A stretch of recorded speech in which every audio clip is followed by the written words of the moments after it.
Hello everybody, welcome to Totally Tabled. My name is Shaggy, and today I just want to give you my first impressions of Zhanguo, the First Empire. Now I just did a full solo playthrough of Zhanguo, so please go check that out. In this video, I'm going to assume you've either watched that playthrough or you know how the game is played. Now this is a new edition of a much older game. I think it first came out in about 2014. And in that first edition of the game, it was only 2 to 4 players. So this new edition has a brand new solo mode. It's actually quite a trend. We're seeing this a lot with, the Castles of Burgundy. La Granja has a new solo mode in the deluxe edition that just came out. There's loads more examples that is escaping me right now, but I was really excited to see that this had a solo mode because I loved the original. I played a lot of the multiplayer game back in the day. The publisher was What's Your Game, and I'm just a big fan of their games. They have Madeira, Nippon, oh yeah, and Signore. Just some really great, medium to heavyweight Euro games. And while Madeira is maybe my absolute favorite of the lot, this and Nippon are really close seconds. But the first thing I want to get out of the way is that, yes, this is what I would consider to be a dry Euro game. This reprint is very beautiful. The art, the production is fantastic. It's a huge step up from the original. So it may not look like a dry Euro anymore, but that's very much what it is. And if that's not your sort of thing, then this game isn't for you. This is not going to change your mind. Now, having said that, I think the theme here does the job. It does exactly what I want from a Euro theme, which is it transports us to an interesting setting, right? This is a very interesting historical setting. Could this game have easily been reset into, in a different time and place? Sure. But I've never really liked that argument. Just because something could be rethemed doesn't mean that the theme it has doesn't work. And that's the case here. This theme works very well, to the point that you can really think of this game and these actions thematically, and it will help you to remember the rules and learn the rules.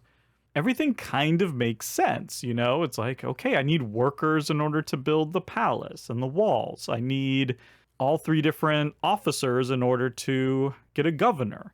These aren't technically thematic, but they do make sense, and they help you learn the game and remember the rules, and that's what I want out of a theme.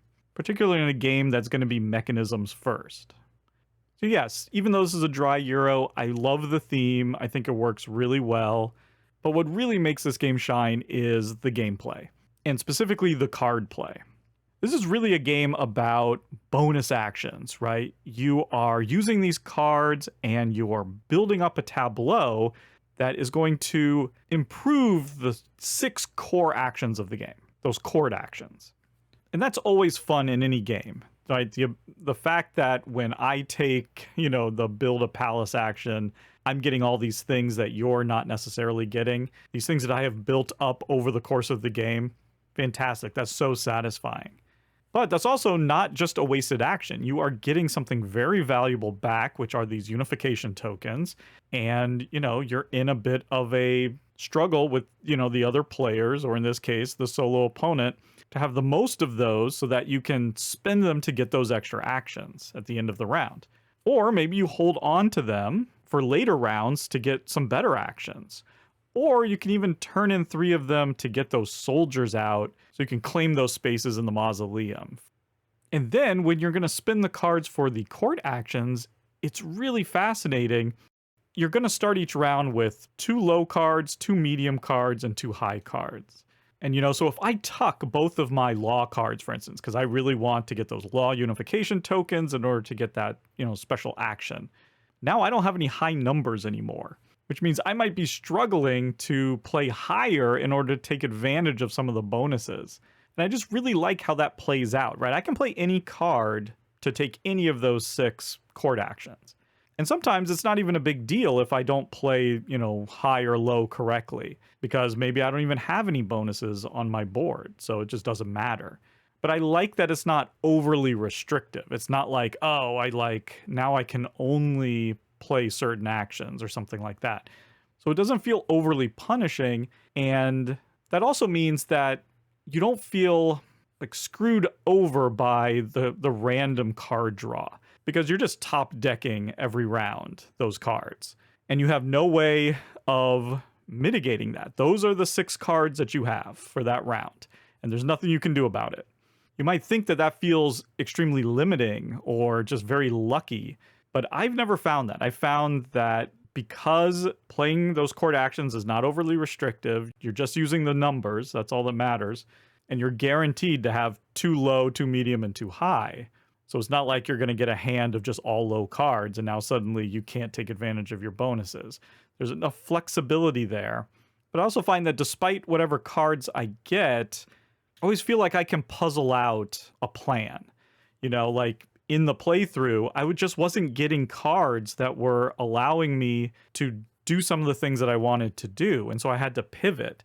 Ultimately, that pivot led to basically ignoring the wall altogether, which is not something that I have done in my playthroughs of this game.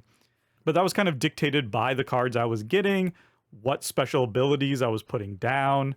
You know, I was struggling to get workers, but I had a ton of officers. I had all of these special abilities to just have these officers everywhere, constantly reappearing, moving around. So I took advantage of that by getting a bunch of governors out. That's sort of, I think, the brilliant part of the game. You're restricted with those cards that you're drawing randomly, but it doesn't feel overly punishing. And the tension really comes in, you know, competing for those unification tokens, competing for those wall spaces, competing for the spaces in the mausoleum, trying to get those palaces out first so you can get those special actions, trying to get those governors out to get those special actions. There's a lot of little races going on all over the place. And I just think it's really fun puzzling all that out with just these 6 cards and these 6 main court actions. Once you know the game, it's pretty kind of breezy. It's kind of light in that way. Now, to get to the solo mode in particular, I was really happy with the way this was implemented. You know, you saw it in the playthrough. It is so simple. It's definitely something that we see a lot, right? A little action deck. On their turn, flip that top card, and they're just going to take one of those actions. The hardest part of the whole thing is just remembering to put one of those unification cards into the court. I just can't seem to remember to do that. And yeah, there's 4 different difficulty levels. I actually meant to play on the 2nd level of difficulty, but I accidentally took the card for the 3rd level of difficulty. But I did end up accidentally playing one little rule wrong. On some of their unification actions, they should have received more unification tokens. You actually have to look at the card and it shows you how many they get. It's not always just 1, 2, or 3 based on the position of the card. So there were times when they should have had like a couple more unification tokens that might have swung the game. So I was playing on like level 3, but with a little bit easier. I still think I was going to pull it off though. But there's actually plenty of difficulty. I find it actually very hard. Plenty of challenge with the solo opponent. And while there's not like a ton of variety, you know, the in-game scoring of the walls can change up, is randomized. Getting random cards, you can even sort of randomize the mausoleum spaces. But ultimately, there's not going to be a ton of variability between each game. You're pretty much doing the same sort of thing, but you can pursue different avenues, different paths to victory. Focus on certain things more than others. And I find the puzzle of the card play to be so enjoyable. This is one that I see coming back to again and again and again. This is almost like comfort food for me. This is the kind of game I just love to get out and just get lost in all the different decisions, but without it being like super heavy or super long. There's just that perfect medium plus kind of weight. Not quite at medium heavy, just that medium plus. Just a fantastic Euro that is sadly overlooked. I get that this sort of game is not necessarily for everyone, these dry Euros, but I'm telling you, you really need to check this one out. This is top tier stuff and really deserves more recognition.